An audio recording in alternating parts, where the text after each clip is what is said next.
Assalamualaikum warahmatullahi wabarakatuh. Bismillahirrahmanirrahim. Saya awali minggu pertama ini dengan memberikan materi mengenai radio introduction.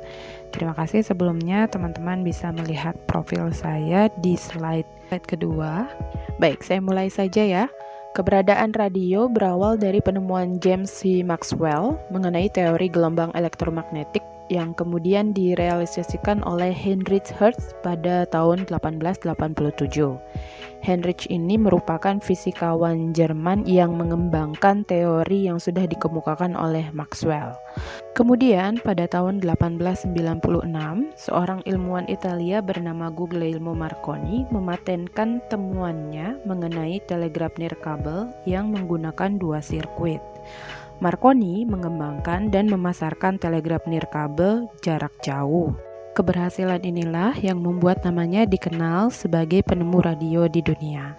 Di dalam radio kita mengenal istilah AM dan FM. AM menggunakan konsep pengubahan pada amplitudo. Artinya, gelombang suara mengubah amplitudo. Sedangkan FM atau frekuensi modulate menggunakan konsep pengubahan frekuensi, di mana gelombang suara mengubah frekuensi. Untuk pembedanya, teman-teman bisa melihat sendiri di slide pembedaan antara AM dan FM ya. Dia lebih kepada kekuatan sinyal, kemudian jangkauan, dan kerentanan akan noise. Baik, kita masuk ke karakteristik radio dan sifat pendengar radio. Kita mulai dengan karakteristik radio, yakni imajinatif, auditori, akrab, dan gaya percakapan. Yang pertama adalah imajinatif, atau dalam bahasa saya theater of mind. Dengan kata-kata dan efek suara, radio atau penyiar bisa imajinasi, membayangkan sosok sesuatu misalnya, ataupun dalam kondisi tertentu. Yang kedua adalah auditory. Karakter radio adalah auditif, artinya suara, mengandalkan suara. Radio adalah media dengar atau untuk didengarkan. Oleh karena itu, hanya suara yang bisa disampaikan lewat radio. Yang ketiga dan empat adalah akrab. Radio adalah media yang akrab dengan para pendengarnya. Bahasa yang digunakan oleh penyiar adalah bahasa yang mudah untuk diterima dan biasanya bahasa sehari-hari. Baik, radio sendiri menurut Effendi memiliki kelebihan dan kelemahan. Kelebihannya sendiri, radio bersifat langsung, radio siaran menembus jarak dan rintangan, kemudian radio mengandung daya tarik tersendiri bagi para audiens ya.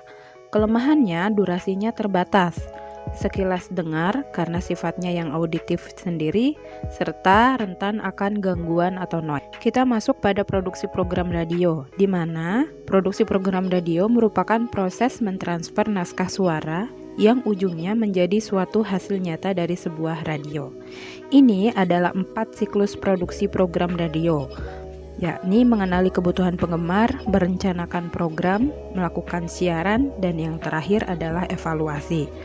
Untuk memudahkan, biasanya saya menyebutnya sebagai 3 proses produksi: praproduksi, produksi, dan pasca produksi. Oke, kita lanjut pada slide yang terakhir ya, format radio. Format radio sendiri, menurut Keith, disusun dalam karakteristik 4 siaran utama yang populer, yakni adult contemporary, contemporary hit radio, old new, dan classic atau oldies. Mas dan Mbak, apabila ada pertanyaan boleh nanti kita lakukan sesi tanya jawab di minggu yang kedua ya. Tujuan dari penentuan format siaran adalah untuk memenuhi sasaran khalayak secara spesifik dan untuk kesiapan berkompetisi. Format radio ini sangat penting sebagai dasar dari pembuatan satu program acara radio. Nah, format itu sendiri dibagi dalam 3, yakni format program, format produksi, dan format siaran atau station. Definisinya bisa dibaca sendiri ya. Oke, yang terakhir adalah format clock. Format yang membedakan aktivitas pagi, siang, sore, hingga malam. Inilah masuk pada ranah program.